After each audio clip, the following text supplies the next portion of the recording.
Tonight, they grafted for generations to provide fuel for the country. Now they've lost their jobs, the workers of Grangemouth say they've been let down and left behind by politicians. They saved my job. They didn't do that. They promised to be a just transition. There wasn't a just transition, and then they promised to put millions into Grangemouth, and where is that money? Also making the headlines, as famine is declared in Gaza City, we hear from the scholar who fears the crisis could cost her the chance of a lifetime in Edinburgh. In sport, after fan anger, the Celtic and Rangers managers speak about their positions. There's no hidden messages and there's no this and that. I said I'd be here for 3 years, I'm here for 3 years. There'll be some people unhappy that I've got long hair and centre parting and I can't wear a shirt and tie because I'm too sweaty. And I'm getting in on the action, literally, as Strathaven gears up for its 25th annual Balloon Festival. I'm John Mackay. This is the STV News at 6.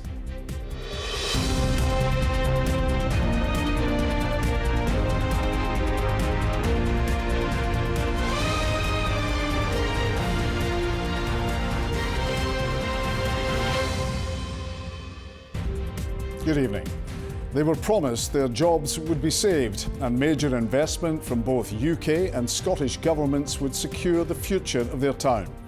Tonight, we hear from former Grangemouth refinery workers who say after generations of supplying fuel across Scotland and beyond, they feel let down and left behind. They've been speaking to our senior reporter, Gordon Cree, who's there for us tonight. So, Gordon, what's the mood you've been picking up? Well, John, the sense of anger and frustration among people connected to Grangemouth is palpable. Now the union rep for refinery workers is writing to the Prime Minister, and we've had sight of that letter. He points out that it was 6 months ago tomorrow, back in February, the Prime Minister pledged £200 million for the revival of Scotland's industrial cluster. That was followed days later by the announcement of £25 million from the Scottish Government. In this letter to Keir Starmer, they say that there is no evidence of any of that being spent at Grangemouth. They're calling for him to follow through with the investment pledge at pace. Both governments have said it's about long-term solutions, but for people here, the crisis is immediate. They need support right now. For all of these people, the town of Grangemouth was their working life. But Jordan and Tony have lost their jobs at the oil refinery. Ruth's going from the chemical plant, and the foundry that employed Richard has shut down. They joined me at a cafe to reflect on the turmoil. You used to walk about the site and go, there's no way this place is going to shut down, like genuinely, and I kept on saying that to Phil. I don't know if I was trying to convince myself that it was not going to shut down, but it just seemed like that one day this place could be nothing. It just didn't seem right at all because it had been there for over 100 years, so I didn't believe it was ever going to close down, and it was a sad day when they finally announced it was going to close down. The refinery stopped production in April, and over the summer 430 workers have gone. There's a real sense of disillusionment here at politicians, particularly with the feeling there's been a lack of action to tackle the immediate crisis. They've come here and had high-profile visits, and they've spoken to people. I'm sure some of you have met them at points. And do you think they actually understand what it is like? No, I don't think so at all. It's people's jobs, it's mortgages, it's all the small companies like cafes here. It's just a knock-on effect to everybody. It feels like, I guess, you're paying the price for other people's decisions. Yeah. Yeah, and obviously, you know, the demand hasn't stopped. You're still getting the imported diesel and jet fuel and whatever. It's still coming in. So, you know, if there's a demise and, you know, like the requirement for, you know, like fossil fuels, then, you know, why are we still importing as much as we are? We need help for government. We need help to upskill the workforce and try and retain skills in the area so that in the future, when the so-called Project Willow comes online, that we have like a viable workforce in the area. This Project Willow is to help people in the future and not the people who have lost their jobs, and that's not a just transition in my eyes. Do you feel let down? Massively, I feel like, especially when they promised me they'd save my job, they didn't do that. They promised to be a just transition. There wasn't a just transition, and then they promised to put millions into Grangemouth, and where is that money and what's it went towards? It's went towards absolutely none. Nobody knows where that money's went. And what do they need to do now? Honesty, but I think a lot of politicians struggle with that these days, so it fills people with false hope, and they didn't realise the effect it has on people with their lives. As example, people have mortgages, families and that, and they're promised that they're going to keep their job. I don't think that's right, to be honest. Government should be following up on the promises and look at the reality, and not, like make promises for the future that nobody really believes a lot of these things will come to fruition. Could have been a just transition. It could have been set out over a period of time to allow this to transition into like a sustainable green energy plant for the future, and that just hasn't happened. The Scottish Energy Secretary told us of being committed to securing a long-term and sustainable future for the Grangemouth industrial cluster, and that more than 300 workers have been supported in retraining. For its part, the UK government said when it came to power last year there was no overall plan for the future of the Grangemouth refinery, and said within weeks it delivered an unprecedented support package. It also said it's working with investors to advance sustainable long-term proposals for the site. Gordon Cree, STV News, Grangemouth. Famine has now been officially declared in Gaza City by the United Nations-backed body that monitors world hunger. It's only the 5th time in history such a declaration has been made. For one Palestinian scholar offered a place at the University of Edinburgh, the crisis could cost her the chance of a lifetime. A warning: there are images of a starving child in Caitlin Hutchison's package, which you may find distressing. Read it in sorrow and in anger. It is a famine. Here in Gaza, starvation is spreading fast. Over 500,000 people are facing catastrophic conditions, and record numbers of children are being treated for malnutrition. Yet food stacks up at borders because of systematic obstruction by Israel. Israel has called the IPC report an outright lie, claiming it has ignored Israel's humanitarian efforts. Its forces are now preparing a mass assault on Gaza City, threatening to open the gates of hell. But for families displaced countless times and living in makeshift refugee camps, they say they're already in hell. Daily life at the moment is mostly about survival. Food, water and safety. I live in a tent with 14 members of my family. We were 14 until 2 weeks ago. However, my nephew was killed while he was trying to secure food for his family. The famine should have been declared months ago. Offered a place and scholarship for the University of Edinburgh, Shaima's future should be secure. Instead, it hangs in the balance. The UK government says it's working urgently to support students with a specific type of scholarship to take up their places safely. But Shaima isn't one of them. We have done everything that's humanly possible to reach this stage. Some of us applied while they were displaced in tents. This delay feels a bit like a displacement, another emotional displacement. Facing the possibility that bureaucracy might take this away from me. In Edinburgh, Shaima's supervisor, who's still waiting and hoping for her arrival, has called the Foreign Office's decision arbitrary and divisive. Fewer than 1 in 5 of those with UK offers are currently being helped to safety. These students have won funding that is going to enable them to play their roles in a future Palestine and to help rebuild Gaza. That's what they want to do, but the Home Office and Foreign Office are stopping them from doing that. For Shaima, the promise of a new life in Edinburgh risks slipping away as famine tightens its grip at home. Caitlin Hutchison, STV News. The Scottish Conservative MSP Jeremy Balfour has quit the party, saying it has fallen into the trap of reactionary politics. He will sit as an independent until the Holyrood election next year. Balfour is the second MSP to leave the party in recent months after Jamie Green defected to the Liberal Democrats in April. The Scottish Conservatives say they are disappointed by Balfour's comments but wish him well. Jeremy Corbyn says he fancies his chances in Scotland when he launches his new political party. The former Labour leader was speaking as he joined members of the Unite trade union outside Glasgow's Village Hotel. Staff there have reached an agreement over pay and ending zero-hour contracts following strike. On his new party, the former Labour leader says he understands the needs for self-determination.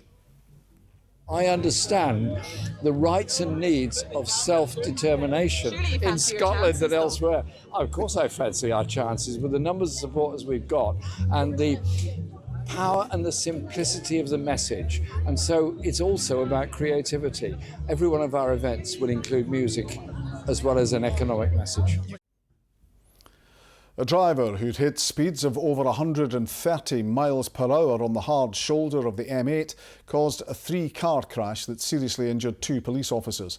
Dylan Hood was high on cocaine and had an expired licence when he collided with an unmarked police car in July last year. A constable was left with brain injuries, while the driver of the car they'd pulled over was left with a broken spine. 28-year-old Hood pleaded guilty to causing serious injury by dangerous driving. He will be sentenced next month.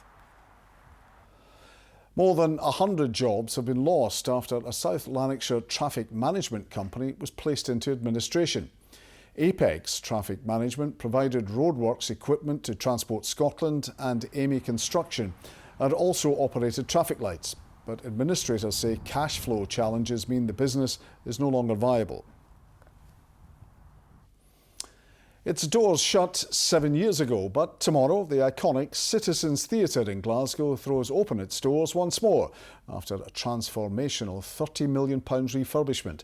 Bosses say the redevelopment has brought the building into the 21st century while carefully preserving the theatre's unique Victorian heritage. Vidushi Tiwari has more. They say the show must go on, and tomorrow at Glasgow's Citizens Theatre it will, as hundreds stream back into this iconic building to see a transformation worth millions of pounds. Absolutely brilliant, just watching it coming from nothing right up to where it is just now.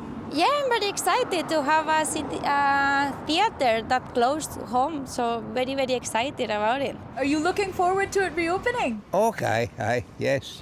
The theatre has seen some of stage and screen's biggest talents tread the boards.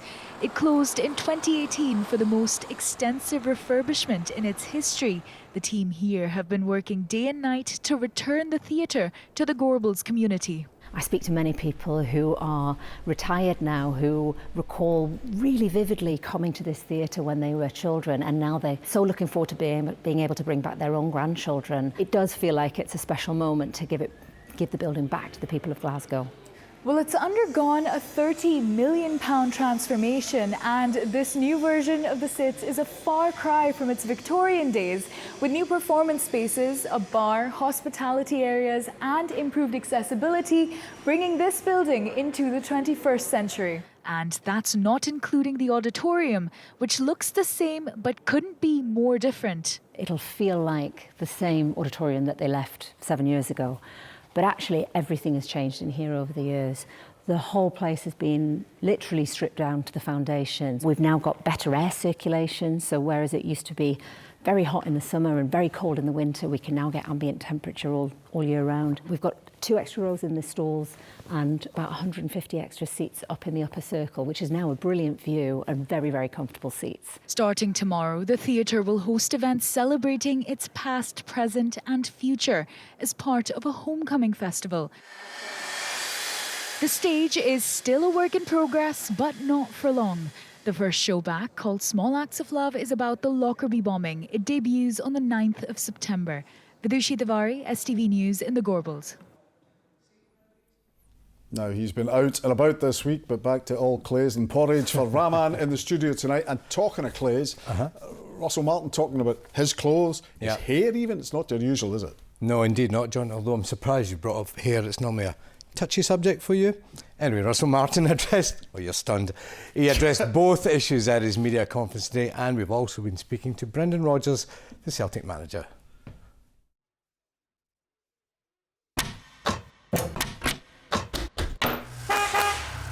STV Sport, sponsored by the C.R. Smith Summer Sale. I'll call that Bardwaj 1, Mackay 0. Good evening. Brendan Rodgers says there's no rift between him and the Celtic board and insists he'll definitely honour his contract, which ends next summer. Rodgers is into his third season in his second spell at Parkhead. A lack of transfer activity has led some to question if the Northern Irishman may quit, but he says there's no chance of that. People will try and look to find that conflict between me and the board or me and whoever. It really isn't the case. You know, the board here at the football club have over many years managed the financial side of the game and ran the club to an impeccable level. But there's certainly no conflict. Everyone at this club, from the board to myself, we want the very, very best for Celtic. You know, and for me, longer term, I don't think so much as the manager. We had the chances over the summer, but I said now the season starts, I only want to think of the football. I don't want to think of the contract. Just think of the football, and that will come away later on if it does. Some fans are even worried you may walk before then, considering the situation. Can you put their fears at rest? Yeah, no, absolutely no chance. No chance. We've done that one before. It didn't go down well. So no. Listen, I said from the first day, and there's no hidden messages, and there's no this and that. I said I'd be here for 3 years. I'm here for 3 years. There you have it. Well, Celtic have been dealt a major blow after this man. Alistair Johnson was ruled out for 12 weeks with a hamstring injury, while Adam Ida is a doubt for the visit of Livingston tomorrow, and Austin Trusty is set for a period on the sidelines through injury. Well, news from Rangers, and Russell Martin says he has the full support of CAM owners at Rangers after a poor start to the season. Following 2 draws in the league and a 3-1 loss to Club Bruges, Martin has come under pressure very early into his Ibrox reign, with some fans calling for him to be sacked. I was well aware when I took the job I wasn't the most popular appointment because I don't have a fancy name, and I'd had a spell here as a player that wasn't fantastic. So I come in with my eyes wide open and knew what to expect. So no, I don't think it's a surprise. And also with the energy at the club, how it's been over however many years. With the frustration, disappointment, all that stuff, but just have to look forward now. You said also there that the leadership group's very calm. How important is that for you as a head coach a few months in? Yeah, huge. So, I've had nothing but support from Andrew, Parag, Greta, Kevin, Patrick here, all the staff here have been fantastic. So they understand, like, you need to build something, it might take a bit of time. The noise is something I just can't control. And the only way you can control it in football is by winning football matches, and there'll still be some people unhappy that I've got long hair and centre part in. I can't wear a shirt and tie because I'm too sweaty on the sideline. I wear it to the games out of respect to, but I just can't wear it during the game. So you're never going to please anyone, regardless, even if we win loads of trophies here, which is the plan. I'm pretty sure there'll still be sceptics. Well, we've got some transfer news at Rangers, and Ridvan Yilmaz is poised to leave the club and rejoin Besiktas on a permanent deal, while Joseph Cifuentes and Ben Davies have gone on loan to Toronto and Oxford United, respectively. Now, it's game on. That's the rallying cry from Hibs midfielder Josh Mulligan after his late strike ensured they travel to Poland next week with a 1-goal deficit to overturn against Legia Warsaw. David Gray says his team can lean on their experiences on the continent to cause an upset in the second leg of their Conference League playoff tie. Here's Jamie Bothwick. From dead and buried into the net, but to tie alive. A 2-1 home defeat wasn't what Hibs would have wanted for the home leg of their showdown with Legia Warsaw, but they'll take it. Yeah, it's massive, you know, they score a third goal and that could have maybe been it dead, but then we get a goal at the end and now it's 2-1 and it's game on. It's only the first leg, football. You know, we need to go over there. We've done well away from home, so just need to put in our performance, and yeah, I'm sure the boys can do it. Despite getting off to a fast start, Hibs couldn't force the opener and Legia grew into the game. VAR spotted a shot had deflected off Rocky Bushiri's elbow and the penalty was given. Scores! Pavel Ziowek doubled the lead on the stroke of half-time to give the hosts a mountain to climb. A third goal would have put the Poles in position to qualify. This time VAR came to Hibs' rescue. And David Gray's men finished the stronger, grabbing that vital late goal to keep the tie in the balance. I think you need to learn from the experiences we've done, the places we've went to. Not many people gave us an opportunity or a chance going over to Michelin. We were strong underdogs going over there, but the players believed they could. The game plan was there, they stuck to it. They were very good within the game. And then to go over to Partizan, I know I underplayed at the time, but an incredible result to go over there and win like we did. So the players are capable, as I've just said. Momentum's everything in football, and also belief. And we've just seen that there for very large periods of that game. That there's, I know I just keep repeating myself, but we have to go over there believing you can do it. Another red-hot atmosphere awaits in Warsaw next Thursday. Jamie Borthwick, STV Sport. Well, Hibs aren't in action this weekend as they requested their match away to Falkirk be postponed to help prepare for their trip to Poland. There are the weekend's Premiership games. Celtic host Livingston. Hearts are looking to bounce back after their League Cup exit. They're at home to Motherwell. The Steelmen today signed winger Regan Charles-Cook, and Kilmarnock take on Dundee. And on Sunday, Smyrna against Rangers is a 12 o'clock kick-off. To golf, and Bob McIntyre has made a good start to his second round at Eastlake in Georgia. McIntyre, who carded an opening round of 64, is currently tied for 4th at the Tour Championship. This birdie on the par 3 8th has the Scot on 8 under par after 13 holes.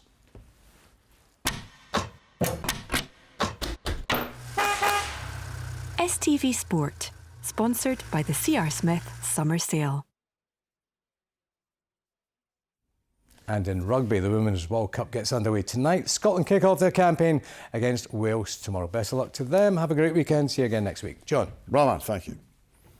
And apologies for Rahman's baldest comments. Now, want to be entertained this evening? Well, look no further, as What's on Scotland is on at 7. Emma Cameron and Laura Boyd are getting ready to bring you tonight's programme.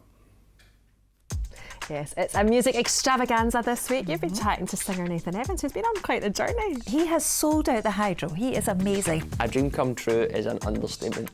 It is bizarre, and to think like people are like, you've sold it, and I'm like, me? I'm like this guy. Another person that's amazing, Rumac. I went to Ullapool to meet the Britain's Got Talent star. What a guy. When you were backstage, you know, they say, oh, go speak to Ant Deck. I was like, all right, okay. I was like, how are you getting on? On you go. It just all happened so quick. Plus the Bubbly Jock Collective and our weekly entertainment guide. Join us for What's on Scotland tonight at 7 on STV.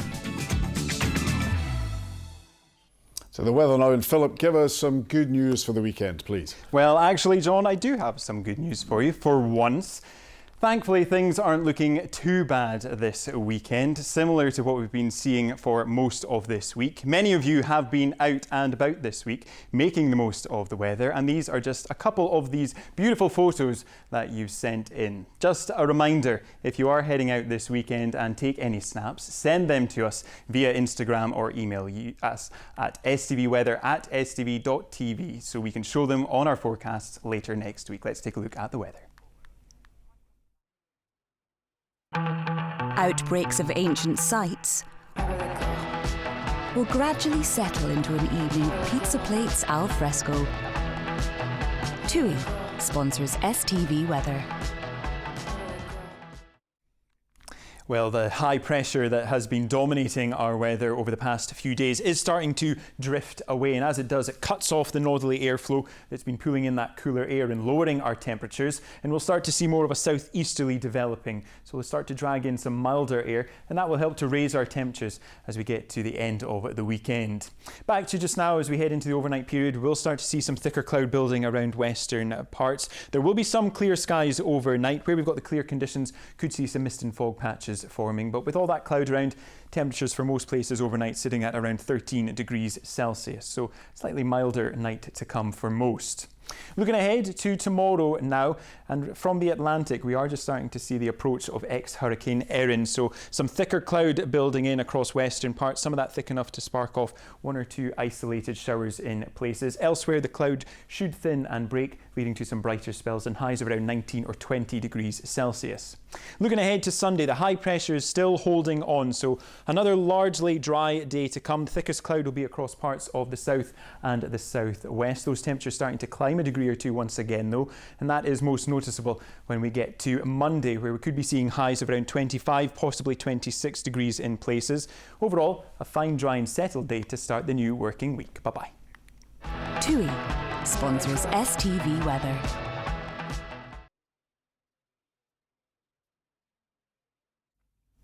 And finally, it's not just Raman who's full of hot air. There will be plenty in Strathaven this weekend as the town hosts its 25th annual Balloon Festival. Thousands of visitors are expected and pilots have travelled from across Europe, as Rahim Cham has been finding out. Rahim, what's happening? What can we expect?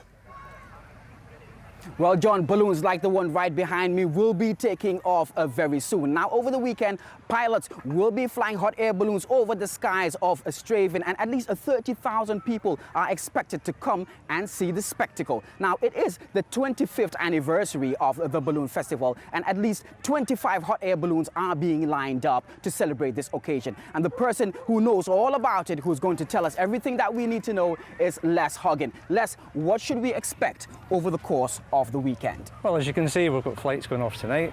We're going to have slots Saturday morning, Saturday night, Sunday morning, Sunday night, so we could have up to 100 flights over the weekend.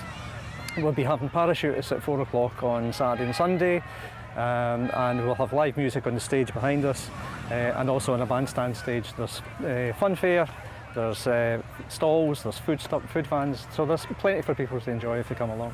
Well, it's 25 years since it started. What has changed? A lot has changed over the years. The first one, there was 5 balloons and about 1,000 people, and now we can get up to 35,000 people. We've got 25 balloons this year. We've got live music Saturday and Sunday. It's really just grown, and it's become a kind of major community event, and it's one of the biggest volunteer-run events in Scotland. And what's the highlight of the weekend? I think everybody would say the highlight's the evening glow. The evening glow on the Saturday night is quite spectacular. We've got about 7 or 8 balloons with the pilots using their burners to play along with music, and it actually looks as if the balloons are dancing, so it's spectacular just as the sun goes down. And for someone who has never been to the festival, what will you tell them? I would just say come along if you want a good family event that's free. It's the only hot air balloon festival in Scotland. It's a fantastic day out, and you'll see lots of things that are unique. You'll see special shapes, you'll see tethers, you'll see the parachutes landing very close to where they are, and you get up close and personal with the balloons. Well, absolutely great. There you have it. It's going to be an absolutely fantastic weekend here at the Joy Hasty Park. Now, crowds have already started gathering here, ready to see the first hot air balloon hop in the sky. John. Rahim, sounds fantastic. He's not getting out of that basket, is he? Well, that's it from all of us here. Plenty to look forward to for the weekend. Thank you for watching. Have a good night.